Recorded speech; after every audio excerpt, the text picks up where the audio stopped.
এই যারা রোজা ভেঙে ফেলে তাদেরকে আপনারা এই হাদিসটা নিজেরা আজকে মুখস্থ করবেন, আর যারা ওই যে লাল কাপড় টাপড় লাগায় খায় এদেরকে এই হাদিসটা শোনায় দিবেন। পারবেন না ইনশাল্লাহ? বাংলাটা মুখস্থ রাখতে পারবেন তো? বাস শেষের অংশটা মুখস্থ রাখলেই চলবে, শুধু শেষের জায়গাটা মুখস্থ রাখলেই চলবে। আমি বলছি মন দিয়ে শুনুন। রাসূলুল্লাহ সাল্লাল্লাহু আলাইহি সাল্লাম বলেন, আমি ঘুমিয়েছিলাম, স্বপ্নে দুই ব্যক্তি আমার কাছে এসেছে, আমার দুই বাহু ধরে আমাকে টেনে নিয়ে গেছে, দুর্গম একটা পাহাড়ের কাছে আনছে। ওই পাহাড়ের কাছে যাওয়ার পর আমি পাহাড়ের সামনে দাঁড়িয়ে রইলাম। আমাকে ওই দুইজন বললেন, আপনি পাহাড়ে ওঠেন।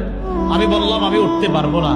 তারা দুইজন আমাকে বললেন, আমরা এই পাহাড়ে যেন আপনি উঠতে পারেন, এই ওঠাটা আমরা আপনার জন্য সহজ করে দিব, আমরা সাপোর্ট দিব, আপনি উঠেন।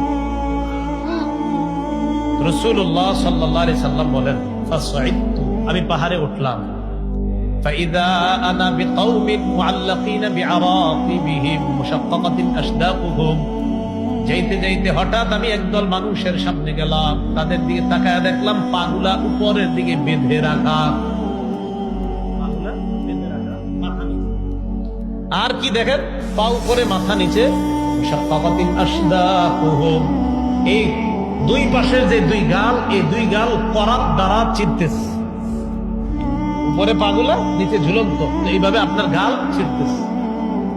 তাসিলু আশদাকুহুম দামা, এই পুরা গাল, এই চোয়াল সহ রক্ত পড়তেছে। এই কল্পনায় আনেন, দৃশ্যটা কল্পনায় আনেন, পা উপরে মাথা নিচে, দুই পাশের গাল থেকে রক্ত পড়তেছে। ব্যাপারটা কত ভয়ঙ্কর! রাসূল বলেন, আমি বললাম, এগুলা কারা?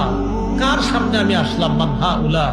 ফেরেশতারা জবাব দিলেন, আল্লাযীনা ইফতিরুনা ক্বাবলা তাহিল্লাতি সাওমিহিম, হুজুর এরা তারা যারা ইফতারির সময় হওয়ার আগেই ইচ্ছাকৃতভাবে রোজা ভেঙে ফেলে, এরা তারা।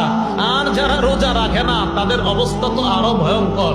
রাসূল বলেন, একদল হুজুর ইচ্ছাকৃতভাবে রোজার সাথে তামাশা করে, ইচ্ছা করে রাখবে, মন চায় আমি রাখবো, মন চায় রাখবো না, ইচ্ছা করে যারা ভেঙে ফেলে, এদের এই অবস্থা, এটা চলতেই থাকবে।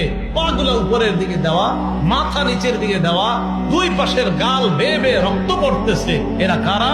যারা ইচ্ছাকৃতভাবে রোজা ভেঙে ফেলে।